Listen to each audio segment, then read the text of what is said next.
We are back again with another episode of the Smarter Business Podcast with John Osberg as the interviewer. John chats with Raj Suchak, founder of GritSeed, a company that is changing the way that people go about recruitment. John and Raj talk about recruiting, startup businesses, and best practices. If you like what you hear, please subscribe wherever you're taking in this podcast, and please share and leave a comment. We are always looking for feedback, and your interaction can help people find this show. This is another episode of the Smarter Business Podcast. I'm John Osberg, a local entrepreneurial business professional. I have the pleasure of having joined me, Raj Suchak. Raj, welcome. Thank you. Thank you, John. It's great to be here. Thank you for having me.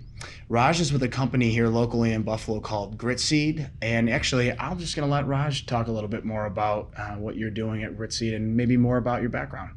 Great. Thank you again. It's really great to be here. So I'm the founder of GritSeed. GritSeed is a software company based right here in Buffalo. We're about 16 months old, and we are on a mission to help companies hire better, faster, cheaper, help reduce bias, increase diversity, widen the recruiting funnel, all of those things. We're really trying to rethink how companies hire talent. We're trying really hard to give everybody a chance, and all the people around Buffalo that have the potential to do so much more than what they're doing. We want to be their voice, we want to be their platform, and we want them to tell their story on our platform. That's GritSeed in a nutshell. That's really well said, Raj. And, so this is our first time meeting, actually. So what a way to have our first connection. And we've got a lot of mutual connections here in town. So it's a pleasure to meet you. You've heard a lot of great things. And, one thing I want to step back on, I actually was with a startup years ago, Emergence Tech Group, now software development. But when we started, it was technical recruiting. And man, I wish we had your product back then because it would have made our lives a lot easier. So a lot of respect for what you're doing. And thank you for the innovation you're bringing to the game of recruitment, if you will. Thank you. Yes, thank you. Yeah, we're I don't really have a background in talent acquisition. Yeah. Prior to GritSeed, I used to work at Salesforce.com, and I'd started another company called Cloud 62 after that. So having no background in talent acquisition, I've hired hundreds of people in my career, and there were some recurring themes that I saw, and that's really what led me to think about, well, what is the next startup going to be about? Well, this is a big problem that needs some serious rethinking, and we need to come up with fresh ideas, different ways in which we can create more opportunity for all of us. So that's really how I got into the space, and how we started building the product really was, all thinking about what would our customer want, what would the candidates want. That was so much more important than what me as a geek, because I'm a software developer, would want, or me as an entrepreneur would want. Sure. It was all about our customers. It was all about candidates. That was the mission. Excellent. Well, I actually know some of your associates, and I've seen some of the cool things you've done here locally. So kudos. And on that note, why don't we talk a little bit about, and I'm just looking at my agenda here, some of the product offerings, and then maybe who's using it in town. Yes. So we've been around 16 months, and our product is now live. We have real companies around Buffalo using it. Some of our, customers are TapeCon. TapeCon's a great company. Steve Davis, amazing champion of GritSeed and just this mission, and wonderful person. They're based in South Buffalo. They're a contract manufacturing company, and they're using to hire all of their talent, manufacturing talent, non-manufacturing talent, and so on. They're driving all of their recruiting directly via GritSeed. They're using texting. They're using videos. Wow. They're using all of the really rich new engagement platforms to connect with their candidates. We have other companies like AXA Advisors using it. ACV Auctions is using it. We have Doyle Security out in Rochester using it. Some big brands. Yeah. Well done. Thank you. And when we go out and meet with these companies, we sit down with them, we show them our product, and we tell them about our vision, and through that process comes out kind of this pilot process, and when they typically pilot our product, they see how much time they save, how they're able to attract better talent and more talent, right? And how they're able to just create a seamless experience. Recruiting really needs to be rethought about, and very much like how companies think about their customer experience. Your candidates are very much like your customers in this labor market, right? When the unemployment rate is 3.5%, you have to do things differently. You have to create positive experiences for your candidates. And that's really what we focused on. So when we pilot these products, our platform, companies tend to use it, and so on. Awesome. That's really cool. And, maybe we can delve in a little deeper into how the product works. The offer, obviously we're talking video as a big play to it, but, walk me through what a company that is onboarding, as a new user of GritSeeds product, how does that work? Yeah, great question. So first of all, one of the key differentiators of GritSeed, right? The traditional process is a company has a job posting online, on LinkedIn, Indeed, on their website. They get candidates, the resumes flow in, and then somebody has to actually look at the resumes and make a call, whether they're going to, move that person over to the next step in the process and so on. With GritSeed, we believe that every single person, okay, and if there's one thing, by the way, that you take away from this podcast, okay, please take this away. Take away. Okay? Every single person that expresses interest in a position should be given a fair and consistent chance to tell their story. Leave the guesswork out. Leave the guesswork out. People are not resumes. Okay, a resume can never represent a person. Never. People have stories to tell. People have interests in a position. People really should be given the same consistent chance across the board. So our system really believes in that. Okay, and so anybody that applies for a position using our system, we automatically engage with them. Awesome. And when we say engage, we connect with them automatically, and we ask them questions, and we tell them, using the power of videos, we tell them what the position is all about.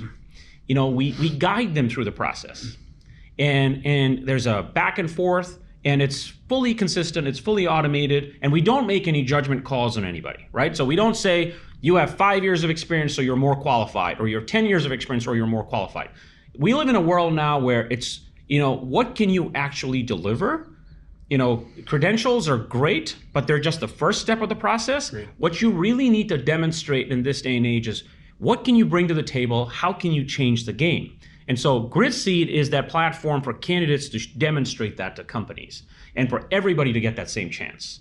And then, magic happens, because the fact of the matter is, when people apply for a role, and when you give them things to do, not everybody wants to actually do it. Right. So we transfer the burden away from the recruiter having to make the call, which can potentially lead to bias, to the candidate having to decide whether they are interested in it by watching the videos and by doing the things. Because if they're able to make that right call before they get hired, and if they're able to understand what the position is about before they're hired, they're going to be able to make a better decision. So that's how we think of this whole kind of process. And so that's typically how we go about doing things. That's so cool. And just keying back in on where I got my start in my career with ETG, it was a lot of phone calling and going through Monster and being able to sift through those resumes and just try to, is this person qualified or not? Then you get them on the phone, if you can get them on the phone. And it was antiquated. So when I heard about this, I was so eager to get on, and I'm so glad to be here hosting again at this podcast and have you as a guest. So well done once again, and super exciting. Yeah. Let's talk a little bit about maybe some of the challenges. So you mentioned Cloud 62 as one of the businesses that you founded, and then pivoted into consulting, or as the managing partner of Huron Consulting.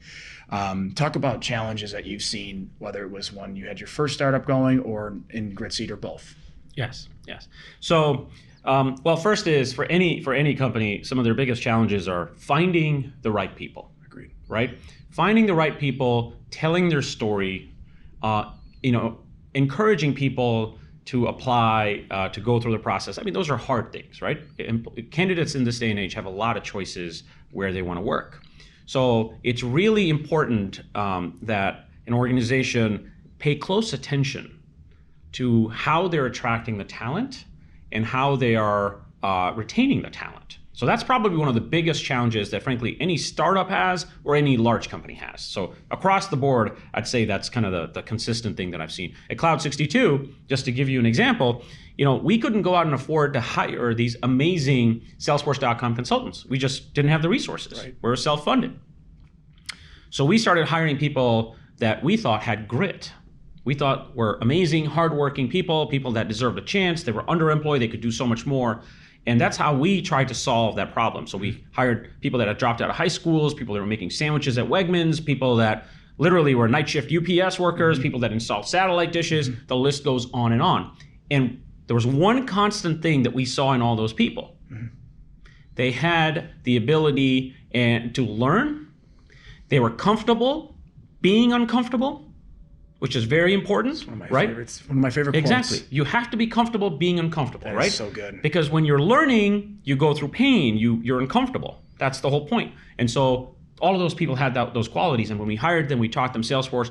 And now they're ninjas. They're Salesforce.com ninjas. Incredible. They're traveling the world. They're doing amazing things. And so we tried to solve that problem, thinking creatively of how we attracted the talent. So that was one big thing. And then the second thing I'll say is, for anybody out there that's thinking of starting a company or has already started a company, I was watching Gary Vee's podcast, and one thing he said that really struck a chord with me, and I've literally internalized it, is we as startups, one of the biggest mistakes we make is we focus all our energies in trying to convince our customers or prospects or other people why they should use our service or why they should consider us. Stop. Don't focus your energies in trying to convince people. Focus all your energies as a startup in trying to find believers in your mission. Make sure your mission is very clearly defined, and then focus your energy on finding people that believe in the mission, because if you do that, then they will become your greatest champions. They will go out and help you. Evangelists of sorts. Exactly, Yeah. exactly. So instead of convincing, focus on finding, right? So those are and again, that was deeply inspirational for me. And so I encourage other people that are thinking of doing startups to please consider that. Yeah, and with the Gary Vee's a favorite of mine. Simon Sinek also talks about start with why, find your why, who's also one of my favorites. And when you're talking about, you got to find that passion, right? That it becomes organic in nature, right? It's find the why, find why you're doing what you're doing, and everything else will answer itself. So I love that. So, we're talking about, the things you saw in the workforce that were happening that, where you're having, access issues with high-end sales professionals, I should say Salesforce professionals, pardon me. Now, what else did you see out there? Like in the starting up of a business for me, it was, just getting people to talk to my business. We're brand new. Who are you? Yes. Mergence Tech Group kind of sounds like a weird name. We shorten it to ETG. Yeah. We were scrappy. And honestly, that's why this resonates so well with me, is we embodied that grit, right? So we were 3 different individuals from 3 different walks of life, banded together, working just because we knew that software development was where we wanted to be. So we did what we had to do. So what else have you seen in your entrepreneurial journey that has provided a challenge, but then you've found ways to create solutions to get past those? Yeah, great question. So the other thing, and I'm an engineer by trade, right? So I'll speak to potentially all the engineers that are out there. Many a time startups, they focus more on what's technically right, like technology-wise, versus what a customer really wants and needs. Okay? Every single software developer should take the time to understand who your customer is and understand how they will use your product. Maybe even shadow prospects or customers. Just see what they're doing on a day-to-day basis. Because what happens is, as kind of humans, we have to make assumptions every day, hundreds of assumptions, okay? So as we're writing code or as we're building stuff or as we're designing stuff, it's very easy to make assumptions on what we think a customer will do, and then base our technical decisions or base all of our effort around those assumptions. Now, if those assumptions are not correct, that can be a huge problem. Waste of time, huge. energy. It's a waste of time, energy, customers may not like the product, and so on, right? Money Exactly. too, yeah. Exactly. So I think every startup should try really hard to focus on the customer, less on all the technical mumbo jumbo. That'll naturally take its place in due course. Focus on the customer, learn what the customer really wants, and then very quickly fail. You have to fail very quickly. You have to build stuff that doesn't work perfectly, but at least you didn't make assumptions that were totally off. Yeah. And when you give people stuff that even doesn't work perfectly, but it addresses many of the challenges that they're having, they will gladly give you the feedback, which you can then feedback, put into your feedback loop, and actually build better product. That's a great point with the failure piece too, right? Yes. Gary Vee, you mentioned earlier, he talks a lot about failure and the fear of failure. How about Thomas Edison? 25,000 times it took him to find out how to create electricity. People said, how did you get through that journey? How did you, how did you muster the gumption to continue to persevere? And it was, I didn't fail. I had 25,000 ways that I found out how to not make a light bulb work or electricity. So that resonates with me. I love that. So, you kind of already touched on this, but it was a LinkedIn post that Raj put out that again I loved. It was kind of what we talked about earlier, where the name kind of came from. I'm just going to read it here. People are not resumes. People have stories to tell. People have dreams. People have grit, right? And so how does your system help people in using video tell those stories? Great question. So, yes, I mean, if you looked at my resume today, okay, I guarantee you, okay, if I applied for all these amazing roles that I think I'd be a good fit for, I wouldn't get a call back. Yeah. Okay. Most candidates, when they apply for a role, they never hear back. No. Okay. So what we think of is when you get back to all the candidates automatically, right, in a systematic, consistent way, and engage with them using the power of video. Mm-hmm. So let me give you some examples. Please, yeah. It makes a world of difference. So say you're interested in applying for a sales development rep position for a software company, okay? The first thing you should do is when the company actually has a job description, great, you need a job description, no problem, but you should use videos where authentically the people that person is going to be working on, they tell the story of what it is like to work at that company on that team. I love it. Okay? Remember, okay, here's number 2. If you take number 2 away from this video, okay, is please don't go work at a company based on just the name of the company. Understand who you're going to be working with, understand how they're going to help you, grow, how they're going to challenge you, how you're going to learn from those people. Understand who your team is going to be, and that is so important because your team will determine your career trajectory over the next 2 or 3 years that you're at the company. Okay, so using the power of video, we can tell the team's story. Okay, so I apply, boom, I should just get a video directly and say, look, hey, my name's John, Raj, etc. This is who we are. This is what we do. These are the kinds of problems we're running into. These are the things that we've done to solve those problems. We would love for you to join our team. Here's what we need you to do to show us that you can actually become great. So maybe if you are interested in being a sales development rep, hey, can you please show me how would you actually make a call to a prospect? Can you create a little video, or can you leave a little voicemail? Right. Or how would you introduce our company to a prospect? That's really cool. Yeah, so it's a job simulation, really. Yeah. And what you're doing is you're giving everybody the chance and you're informing them using the power of video what it is that you would do if you were to get hired. Mm-hmm. And along the way, some people will go through the process and be like, you know what? I thought I wanted to be a sales development rep, but I don't really want to be a sales development rep because I don't really enjoy doing this. I'd feel uncomfortable calling on people. Or maybe I don't enjoy writing, these sales emails. So you may realize that, and it may be a great way for you to stop the process. No problem, no judgments. Right. And you may also be like, hey, I don't really have a background in sales, but I'm just so passionate about what I do. I could potentially be really great at sales. Yeah. And you could go right through the process and show and tell your story using the power of video, using the power of job simulations, which is so critical. That's huge. It's twofold. So you save the time and energy, as we kind of touched on earlier. If the candidate doesn't work out, or it saves the guesswork. So there's a lot that goes into the human resources function at a company, and I saw that firsthand some years ago, and I gained an appreciation for it. So you're saving time and energy, and you're not spinning your wheels during the process as a result of the video platform that you're building and have built. Yes. So that's really cool. So maybe we can talk a little bit about, this is the Smarter Business Podcast. So let's do it twofold. Can you tell me what you've done to make a client's business smarter? We've already touched on it, but maybe we can go further in depth. And then also what you've done to make your business smarter. Great. So the first thing is we've helped our clients engage better with their candidates. Mm-hmm. Okay.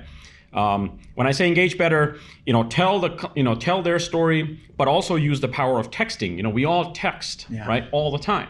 And why should a candidate go on a website to see this long, complicated 20-step process to apply for a job? Why can't it just be a simple text? Why can't they just text to apply when they're at a bus stop and they see a sign that says, hey, text RN to get started and apply for a nurse? Sure. Bryland Hospital, for example, is one of our customers. Oh, wow. Yes. And so Just down the street. Exactly. So Cool. you should be able to just text, boom, apply. What shifts are you available to work? Are you credentialed? When are you available to start, et cetera? It should just be a very seamless experience. So engaging better with candidates has been a big thing that I think customers see value in our product, and also obviously automating the process, because now if you widen your funnel, you're going to get a lot of people applying. You need to be able to zero in on the right people who actually have gone through the process and meet the criteria that you've set out. So we help organizations do that too. So that's really, that's really, I think, important for what our customers have really seen. Cool. And then how about for GritSeed? What have you done there to, for yourself internally with your team? Yes. Walk us through that a little bit. Yes. So we have a little joke at GritSeed where we say, anything we ship doesn't have to be perfect, because there's a strong chance that we've made, like I mentioned earlier, made lots of assumptions in how we built it. And there's a strong chance that when a customer actually uses it, that they may not use it the way we thought they were going to use it. So as long as it's not totally broken, ship it, let customers play with it. And if they really are interested and like the product, they will tell you what is potentially wrong with it or how you can improve it. So focus more again on the customer versus our technical assumptions that we make. So That's smart. That is in our DNA. That's huge. And it goes back to saving time and energy and money. Yes. If you let your customers tell you what they like, what they don't like, okay, great. You got these 3 bullet points of like, and maybe 1 or 2 they don't. Let's go and improve the product, QA it, and flip it back out. Yes, and release your product. We release our product several times a week. Wow. Yeah, we're just constantly innovating, right? Okay. So like literally we'll go to a customer meeting and be like, hey, it'd be great to have this. We're like, okay, we go back to our office, we whiteboard stuff. We're like, okay, this is the high level design. Let's go out and execute. Boom, within a week it's live. Wow. That's how we Quick turnaround. Yeah, we go crazy like that. Iterating. So for everyone listening or watching, can you tell us how do we find GritSeed? Is there an app, maybe the website, and just some general information on that so we can find GritSeed? Yes. So we have a website, www.gritseed.com, but there's a better way, right? Okay. I don't want to send you, of course we have a careers page, but I don't want to send you there, right? I'd love for you to text to 716-247-4629. Again, 716-247-4629. Again, 716-247-4629. And text the word GRIT, G-R-I-T. That's it. And enjoy the process. You'll get to see what candidates would experience, how our customers use our product, and you'll be able to pick and choose like different openings that we have and how others are hiring and what the process looks like. And you'll also, be able to watch videos and so on. So I encourage you to go through that process, 716-247-4629, text the word GRIT. G-R-I-T. Just a quick reminder there. I love it. Yes. And are you in the city of Buffalo in terms of your offices and all that? So we're in Amherst. We're right across from North Campus. Oh, perfect. In the Baird Research Center. Awesome. So that's where I started my first company, Cloud 62, and we have Your roots. Yes, our roots are there. So we Awesome. went back there. Yes. Well, this has been great. And what we like to do to end these podcasts, Raj, we'd like to talk about open-ended things. So, Yes. I've got some examples. I've recommended books. I also talked about mentors and centers of influence and how to really align yourself with them. What do you have for the listeners and the watchers as we conclude our podcast here today that you'd like to leave them with? Yeah. The most valuable resource that you have at your disposal today is your time. Okay? It's more valuable than money. And if you are in your 20s or even teens, it's actually way more valuable than someone like myself, because your time can be compounded. So please don't waste your time. I encourage you to ask yourself, what is it that excites you? I encourage you to think about how you lose track of time when you're working on problems, because that's probably what the answer is. And I encourage you to put your heart and soul into it. See, most people have a job that they don't really enjoy so that they can earn money to buy things that they don't really need so that they can please people that don't really care about them. No. Okay? That's the way the world works, unfortunately. And I encourage you all to please think about how you want to spend your time and, and really think about what is important to you. And then the final point is, if it's, again, a big assumption, but let's just assume that our ultimate purpose of life is to be happy, then there's two ways of being happy. One is to make other people happy. And the second way is to really progress. Happiness is directly proportional to progress. So keep learning, keep trying. Don't worry about failure. What matters is you're trying and you're utilizing your time wisely. So hopefully that inspires you. That is just so good. I'm so happy to have been here with you for the first time ever. And you are talking the things that I love to talk. You're speaking on the things I love to talk about. And as someone, for the listeners and watchers that know me here in the community, they know I'm high energy and I seem subdued, but it's been incredible to spend time with you. And on that note, with regard to time, there's a good exercise that you can do. You can do average life expectancy, find out how many days it is, find how old you are, do the subtraction, and that's how much time you have left on earth. And look at time as a gift, because it really is. When you meet with someone like right here, this is a gift to one another. And so I really appreciate what you're doing for the community, and obviously on a grander scale for the country and for the world with what you're doing at GritSeed, and so grateful for your time today. Thank you, John. Thanks, I really Raj. appreciate this. This is an honor to be here. I wish you guys well. You guys are doing a great thing, and really, I'm excited about the Bills next season. Bills. I think two seasons, playoffs. All right, let's 2 out of 3. Yeah, let's not crumble next time in the third quarter, the fourth quarter, but we'll see how it goes. And it's too soon, Raj. Too soon. Well, I'm excited. My son and I, we watched every single game this year, and we're excited to watch games next season. So thanks again, man. Thank you. Great. That wraps up this episode. Check out GritSeed. Text GRIT to 716-247-4629. Thanks for checking us out. Subscribe and comment on this episode to help us grow our audience.